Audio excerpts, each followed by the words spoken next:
You ever wonder how the quietest moments hide the loudest truths? For Meghan Markle's story, it didn't begin with a scandal, a camera, or a crown. It began with a single empty line. A blank space on a family chart so small, so unremarkable, that almost nobody noticed. But that missing name, right there where a grandmother should have been, would unravel a mystery that explains why Doria Ragland, Meghan's mother, has always seemed like a silent figure in a world built on spectacle. Why she sat all alone at the royal wedding, across from the Queen herself, without a single family member by her side. That blank wasn't an accident.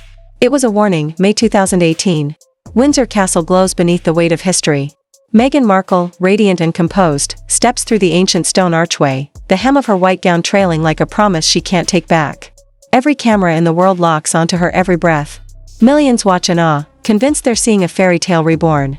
But the real story wasn't the bride, it was the woman sitting alone in the crowd. Doria Ragland, dressed in soft green, poised but distant, sat across from a dynasty that had ruled for centuries. Around her, royalty, aristocrats, foreign leaders. But beside her? No one. No cousins, no aunts, no uncles. Just silence. To the public, it looked like dignity. To those who understood royal precision, it looked like a decision. Because nothing at a royal wedding is random. Every seat, every frame, every camera angle is calculated.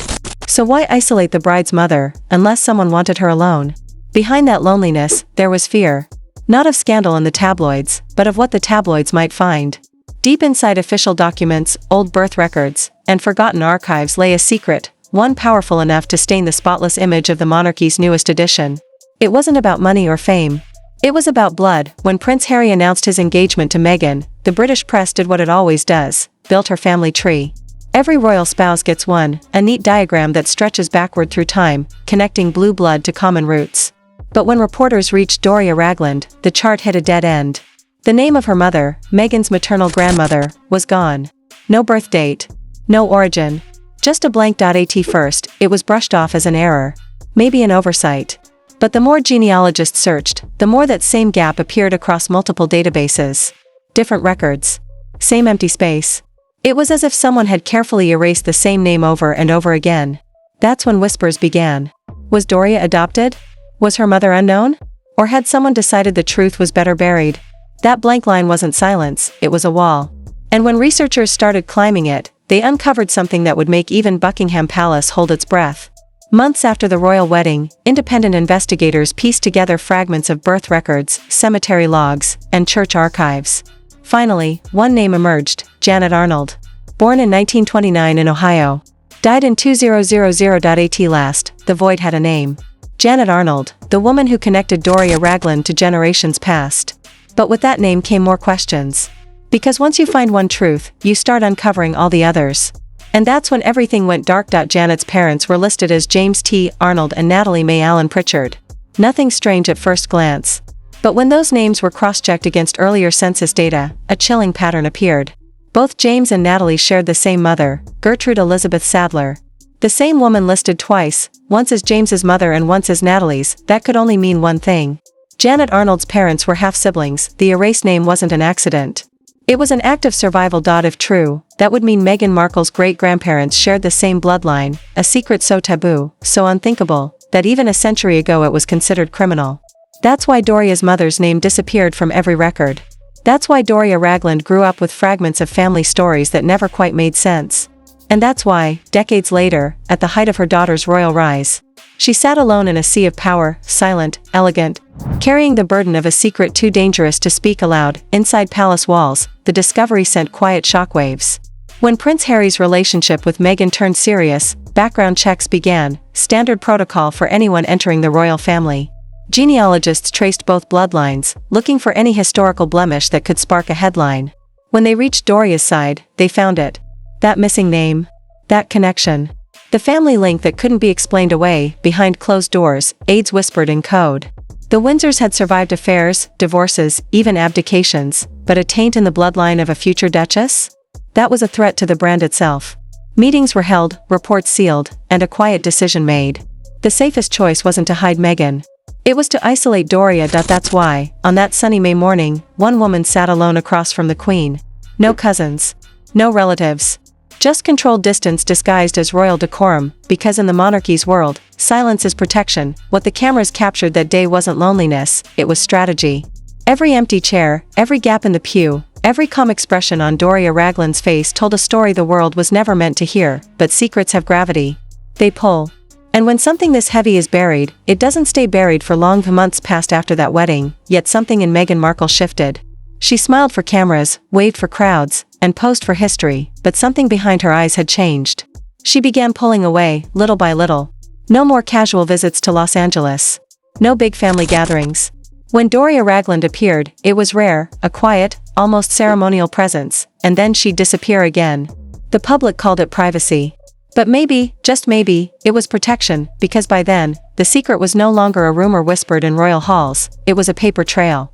The kind of truth you can't silence forever. And for Meghan, that blank space on her family chart had become a ticking clock. All it would take was one journalist, one slip, one name rediscovered, and the entire illusion could collapse. Inside Buckingham Palace, panic turned to calculation. A decision was made, quietly, methodically. The records that linked Janet Arnold to her half-sibling parents, James T. Arnold and Natalie May Allen Pritchard, would be scrubbed from every official version of the family tree. The Royal Press Office, with its immaculate attention to image, ensured that anything released to the media looked flawless, clean charts, respectable lineage, no trace of the woman named twice. The blanks remained, disguised as oversight, when in truth, they were cover-ups, and so, while the world celebrated love and tradition, the palace had rewritten history. Doria Ragland's family became a story with missing pages, and nobody dared to ask why. Silence became the royal armor. The fewer people who saw the full picture, the safer everyone remained, but history is stubborn. It doesn't vanish. It waits. Years later, that waiting ended with a whisper from across the ocean. A man who once knew Meghan Markle better than anyone, her ex-husband, Trevor Engelson, began to speak, carefully, cryptically. He didn't name names. He didn't accuse. But he hinted that there were things the palace didn't want touched. That one line was all it took. Internet sleuths, bloggers, and so-called historians began digging again. Old records resurfaced. Cached databases reappeared. And suddenly, the erased name, Janet Arnold, returned to the timeline. From there, everything unfolded like a puzzle finally snapping into place. The same gaps, the same mother listed twice, the same erasures. It was all there, hiding in plain sight. That's when the conversation changed. It wasn't about guilt anymore, it was about inheritance. Doria Ragland hadn't created this silence. She had inherited it. And Meghan Markle, unknowingly or not, had inherited the weight of that same decision, to keep quiet, to protect what little peace her family still had. Behind the palace gates, the response was immediate. Staff were briefed. Background questions were deflected. The story was dismissed as online nonsense. But the tone of those denials was telling, too rehearsed, too careful. It was as if everyone had agreed to say the same few words and nothing more, because that's the thing about secrets this deep, they don't need to be shouted to be heard. They vibrate through silence, and for Doria, silence became her armor. Every time she sat quietly beside her daughter, every time she declined interviews or avoided family reunions, she wasn't being shy. She was guarding something that could unravel everything her daughter had built. The royal wedding, the image of unity, the modern fairy tale, all of it balanced on the edge of one erased name. Even Prince Harry, some insiders claimed, grew uneasy when he learned what palace investigators had once found. Not because of what it meant morally, but because of how the world would weaponize it. The monarchy has always feared perception more than truth. And perception, once poisoned, is impossible to cleanse. So, the safest move was distance. Doria Ragland stayed in the background. Meghan Markle focused on her new life. And the palace? It rewrote history in elegant silence, pretending nothing had ever been amiss, but the truth doesn't vanish, it circulates. It hides in genealogy sites, in old newspapers, in whispers traded across continents. And eventually, those whispers find an audience, because what began as a missing name had become something much larger, a mirror held up to power, to privilege, to the fragile myths that sustain royal bloodlines. A reminder that even castles are built on human secrets. And every secret leaves a crack in the stone. The royal wedding may have looked perfect, the carriages, the cheers, the sunlight spilling through stained glass, but in that quiet pew sat a woman who knew the cost of keeping appearances.